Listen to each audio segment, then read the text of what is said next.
আজ ৮০তম স্বাধীনতা দিবস। সারা দেশব্যাপী স্বাধীনতা দিবস পালন হচ্ছে। কোন্নগরবাসীও ভুলে যায়নি ক্যাপ্টেন সুমন দাশগুপ্তকে। এখন র্যালির সঙ্গে প্রেসিডেন্ট সৌমিত্র চক্রবর্তীর সঙ্গে আমরা ডাকবো। র্যালি সৌমিত্রদা, আপনি এবার রিপ্লেইংয়ে চলে আসুন।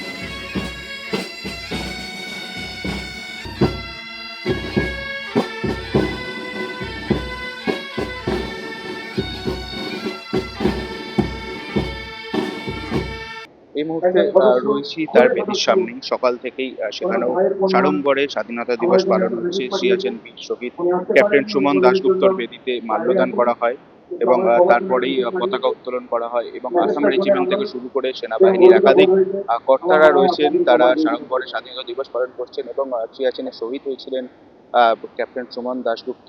তাকে মরণোত্তর বীরচক্র সম্মানও দেওয়া হয়েছিল এবং সেই বেদিতেই আজকে মাল্যদানের মধ্যে থেকে শুরু হলো স্বাধীনতা দিবসের উদযাপনের যে অনুষ্ঠান। সারাদিন ব্যাপী এই অনুষ্ঠান চলে বলে জানান তারা। ক্যাপ্টেন সুমন 6 জুন 1998-এ মাত্র 27 বছর বয়সে সিয়াচিন গ্লেশিয়ারে আমাদের শত্রুদের সামনে উনি লড়াই করে উনি পরবর্তী প্রাপ্ত। একটি ছোট্ট স্টোরি, এটা মোটামুটি 6 জুন সন্ধে 7:30 নাগাদ এই ঘটনাটা উনি লক্ষ্য করেছিলেন যে অনেক দূর থেকে কিছু এনিমি মুভমেন্ট হচ্ছে এবং তারপরে উনি সেটাকে আক্রমণ করেছেন এবং ওই জায়গাতেই মর্টার শেলের আঘাতে উনার গোটা শরীরে চোট হয় এবং উনি বীরগতি প্রাপ্ত করেন। পরের বছর 26 জানুয়ারি 1999 উনাকে বীর চক্র দিয়ে পশ্চিমাসলি উনাকে সেই উপাধি দেওয়া হয় এবং আমরা গর্বিত যে উনি সবার জন্য বেঁচে গেলেন, সবার জন্য উনি করে গেলেন। এটার জন্য আমরা গর্বিত। We are proud of him and he long live captain Suman Dasgupta. We are here for. আজকে আমাদের খুবই গর্বের বিষয় যে আমরা ৮০তম স্বাধীনতা দিবস পালন করছি সুমন দাশগুপ্ত বীর চক্রের সমাধির সামনে।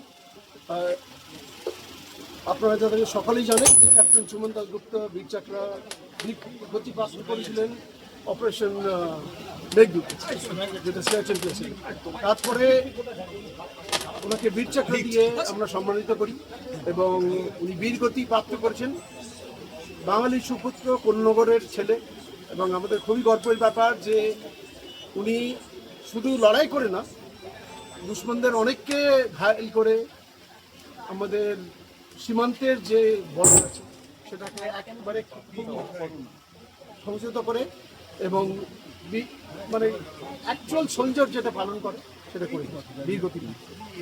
আমি সকলকে সম্বর্ধনা জানাবো, বিশেষ করে 8 আসাম রেজিমেন্ট যারা এই ব্যান্ড এবং চন্দ্রী পাঠিয়েছে এবং রিস্টার যে অখিল ভারতীয় পূর্ব সৈনিক সমিতির পরিষদের যিনি হেড, আর বাকি সকল কন্যাগরবাসীদের যে আপনারা ক্যাপ্টেন সুমনকে মনে রেখেছেন। শুধু মনে রেখেছেন, আপনারা চিন্তা করেছেন যে এইভাবে যে উনি অমর হয়ে থাকবেন আমাদের সকলের মধ্যে। বাংলা হান্টের আরও খবর দেখতে নজর রাখুন। বাংলা খবর মানেই বাংলা হান্ট।